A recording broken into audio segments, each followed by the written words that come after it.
While the Trent Bridge test was a compelling watch, rain on the final day unfortunately spoiled what should have been an exciting finish.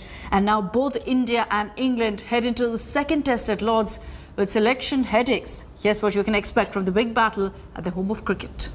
Away from the screen from us, they still seem to be reflecting sunshine, so reflecting the light, so that means there's still a bit of water on them. Rain may have robbed us of a fascinating final day in the first test, but the cricket surely whets the appetite for the remainder of the series. India were the better all-round team, but the form of their batsmen is still a big worry. While KL Rahul and Ravindra Jadeja shone with the bat, the poor returns from their middle order is concerning. Cheteshwar Pujara, Virat Kohli and Ajinkya Rahane are having an ordinary 2021. All three could only manage a total of 9 runs in the first innings of the Nottingham Test. India will be hoping for a much better show from them at Lord's. Among the bowlers, Jasprit Bumrah was superb. But Shardul Thakur's injury means India will have to decide whether to go with Ravichandran Ashwin or play another seamer.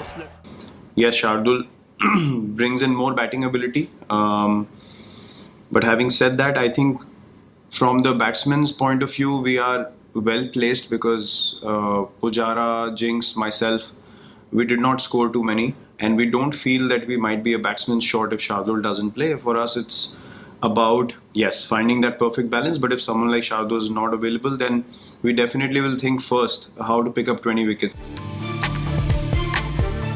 The problem with playing one of Ishant or Umesh is that it will leave India with a very long tail. How that affects India's template from the first test remains to be seen. On the other hand, England have problems of their own. While Stuart Broad has been ruled out with a calf injury, playing of James Anderson is also doubtful. England meanwhile have called up Saqib Mahmood as cover. The hosts will also be hoping for a much improved performance with the bat. Barring captain Joe Root, who was adjudged the man of the match, the Three Lions batsmen failed to put up any sort of resistance, and if not for Root, Virat Kohli's men would have taken the lead in the series. With better weather conditions expected at Lord's, India will be hoping they get to finish the job this time. Sports Bureau, India Today.